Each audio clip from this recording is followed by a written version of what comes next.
Oh, hello everybody. Outside today because it's just such a beautiful day out. It's 71 degrees here in my town, and I thought, you know what? Why doesn't Jeff Scooter, I barely know her, review Monday Night Raw outside? Everyone loved class outside. It was my favorite time of the year when my teacher would be like, all right, you know what? It's a good day. Let's have class outside. We didn't learn anything. I just wanted to be out in the sun. It's a little cloudy today, but it feels nice. So that's why we're doing it out here. And yeah, let's talk about Monday Night Raw. How interesting of an episode it was. There was a lot to talk about. Show kicks off with Adam Pearce in the ring calling out Seth Rollins because he's not medically cleared. Then we get like 1,000 masked goons. Not goons. We get like 1,000 of them out. And then Seth Rollins then emerges from the group after they do a big, or you go here, you go here, you go here, little conglomerate of masks. And Adam was like, dude, you're gonna die out here, man. You're not medically cleared. What are you doing? And the Vision come out and they're like, yeah, we're gonna kill you. And they come out there and then the Seth Rollins and the mask guy do some do-si-do square dancing thing, and then they leave for some reason. So I was not a huge fan of this opening segment, to be completely honest with you. It just came across as a little goofy to me. And I love Goofy. Like, I'm loving Danhausen, you know, we'll get to that later, and the El Grande stuff is my favorite stuff right now, especially in AAA. The Ludwig Kaiser and the Chad Gable stuff, it's goofy, but it's like my favorite. This was goofy in a bad way, in my personal opinion. Maybe you guys liked it. I did not.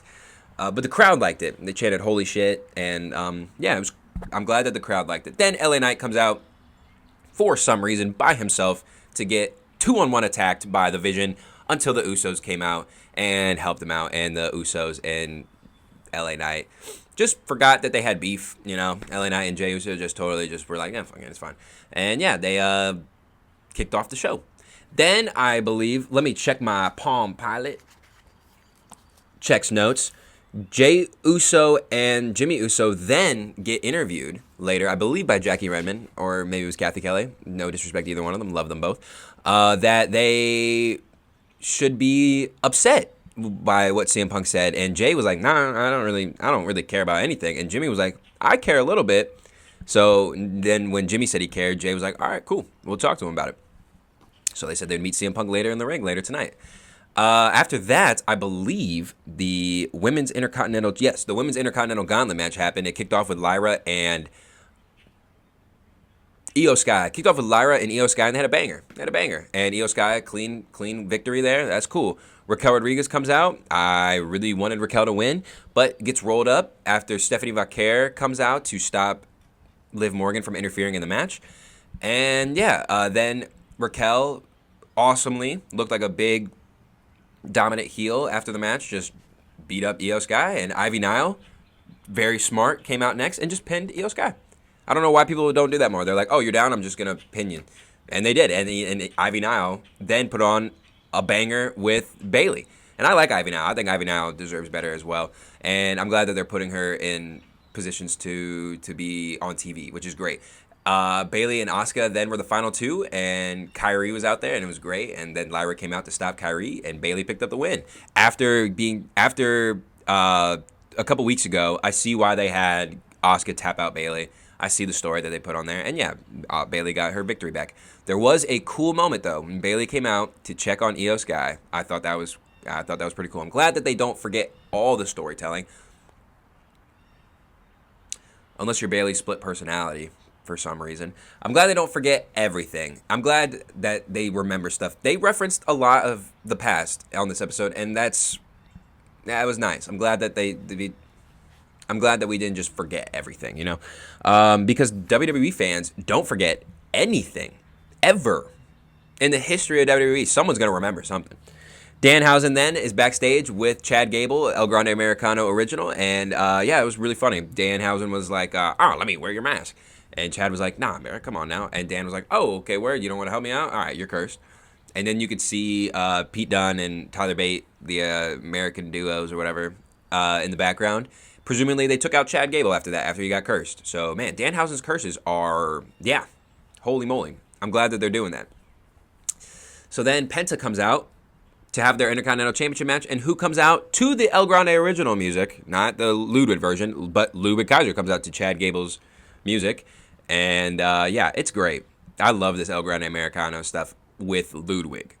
I'm actually really not a huge fan of the El Grande Americano stuff with Chad. I think Chad should just beat Chad Gable. After this, have Ludwig beat him. Ludwig carries on the mask. Then Ludwig and Gunther have like an interaction after that. And yeah, I think it's going to be great. No Gunther on this episode of Monday Night Raw. No Dragon Lee, which I thought was interesting. I thought they could have, done something there. But after that red hot opening match they had, I don't know. Excuse me.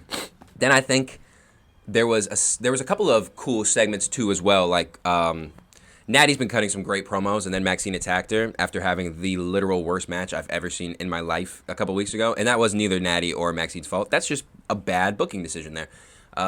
So yeah.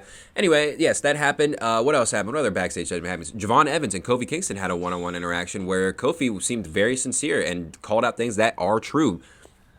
How Javon Evans does look like a young Kofi Kingston, doing moves that no one has ever seen before, calling it unorthodox, being one of the few young black. Actually, there's quite a few young black stars on WWE now, which is great. But being like, on the Monday Night Raw, there's not too many young black stars on there, so it's like, yeah, this is the Kofi Kingston of our generation. And Kofi came out and was like, yo, if you ever need a group to have your back, the New Day.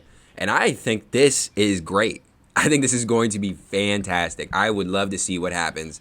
Would love to see what happens between Javon and the New Day. And then Javon, I believe, has a title shot. Or no, he might not have a title shot, but he said he was coming after the title. I think there's a very interesting story here where you could, Penta, I know, just won that IC title, but I would not be mad at all to see Javon win it. And what would be kind of cool is if he won it because the New Day helped him. And then you have Javon like kind of torn. But no, I mean, I don't really think you need to turn Javon heel. I'm just saying you could have a storyline where like the plot kind of thickens, where it's like, oh, or maybe you don't have him win the match. How about this? Javon Evans is in a number one contendership match. The New Day come out and help him win the Intercontinental title contendership match, right? Then Javon versus Penta happens, and then the New Day accidentally cost him the Intercontinental Championship match. Stuff like that can happen, and it's going to be great. And I think a Kofi and Javon rivalry would actually be pretty sweet too. So there's a lot of ways that you can go about that, and I think the seeds being planted here are fire. All right, then we get a promo from Stephanie Vaquer, and yeah, never have her speak English ever again. Her promos in Spanish just flow so much better. What are we doing here? Subtitles are fine. Subtitles are great. Like, we can read. Most of us can read. And if you can't read, I'll read it to you. Then we get more Danhausen with the Fanhausens, throwing out shirts to the Stanhausens. It was great. It was fantastic. More of that. Judgment Day come out. Dom calls out Finn Balor. Finn Balor then comes out with JD McDonough, which is, they've been saying how Finn mentored JD, and Finn Balor, JD wouldn't even be in the WWE. And I think that is going to play a huge role down the line when eventually JD becomes the breakout star, which he will become because he is phenomenal. When Finn versus JD happens, when Finn versus Dom happens, I think it's great that like they're talking about how without Finn there would be no JDs, which made it even more shocking when JD just clotheslined Finn Balor tonight. They have kicked out Finn Balor. Finn Balor is no longer a part of the Judgment Day. Crazy. Back-to-back frog splashes, one with the steel chair after JD is just stomping out just with the chair on Finn. Are you kidding me? Very, very interesting stuff that is happening now, and I'm extremely excited to see where this goes. I hope that Finn Balor shows up this Saturday at Lucha. I really do. I would love to see that. That'd be fantastic. Next week is going to be Grande versus Grande. This could totally be a WrestleMania match if they just built it up. But I guess we're just going to do it on free TV. And maybe it ends in shenanigans, and then we do have eventually a WrestleMania match. But interesting. Then, finally, we got our main event segment. CM Punk came out, cut a little 5-minute, promo talking about how great it's alive to be in Seattle or whatever. Talked about how Roman's not going to be there. All the normal things that CM Punk talks about. Calling himself a fighting champion, how he elevated the title. And I did like how he mentioned how the title had to be created because of Roman Reigns. Because of Roman Reigns not being there, that's the only reason why that title exists. And if it wasn't for people like CM Punk, that title might not be in the spot that it is today, which is true. He did elevate that title a lot. Him, Seth, and like the people before him, and then he is telling the truth. CM Punk is telling the truth, for sure. Without him, that title might still be known as the secondary title. Now I just think of it as the Raw title. I don't think of it as the secondary title anymore. I just think of it as the Monday Night Raw Championship, which is not how I thought about it when it first came out, when, you know, AJ and Seth were fighting over it, because it felt like a consolation prize. And now Roman wants it too. It's interesting. There's a lot to tell there. CM Punk then said that he thought about it, the stuff that happened last week, and said he stooped down to Roman Reigns' level, which he didn't like, and then got interrupted. So I am curious to see what he was going to say. Was he just going to apologize for what he said? I don't know. But we're never going to find out, because the Usos came out. The Usos came out and were on fire. Jey Uso came out with that Bloodline Jey Uso, which is scaring me, because I don't really want to see the Bloodline again. We've been there, done that. Yes, it's the never-ending story. I get it. We're in extra innings now, I guess. It's just not needed. You can tell the story with them, but you don't need to go back and recycle the Bloodline just because the Bloodline was popular. So anyway, Jey Uso comes out with that fire and is like, "You need to apologize, bruh." Real talk. It was great. I liked it. And then Jimmy, being Jimmy, the best promo cutter out of the two by far, one of the better promos in like the Anoa'i Fatu family. To be honest with you, he's up there. Jimmy Uso is great on the mic. I don't know if, I'm sure people have noticed. And they just work so well together, the Usos. And Jimmy was like, "Yo, I respect you, man. You got beef with my cousin, that's cool. But then you mentioned my dead uncle. And he doesn't have a voice, Mr. Voice of the Voiceless. So we need you to say sorry about that. And then you can get back onto your business about Roman." And Punk, was like, "Why isn't Roman out here doing that? I don't really have beef with you two." And the Usos are like, "It doesn't matter. You talked about my uncle," which I get where both of them are coming from, which makes this so compelling. Punk is like, "Dude, I know your family. I have worked with your family for years. I have never meant to disrespect your family. I hate Roman Reigns, that son of a gun. So I had to stoop down to that level, and I'm sorry that he's brainwashed you two this bad." And that set off the Usos, who then punched CM Punk. And what was crazy is CM Punk said, "I deserve that," which everything about this is very interesting. Also, the fact that CM Punk said the learning tree after last week saying you just made the list. If he said the learning tree first last week, maybe I'd be like, eh. But the fact that he said you just made the list and the learning tree in back-to-back Monday Night Raws, Y2J. Come on.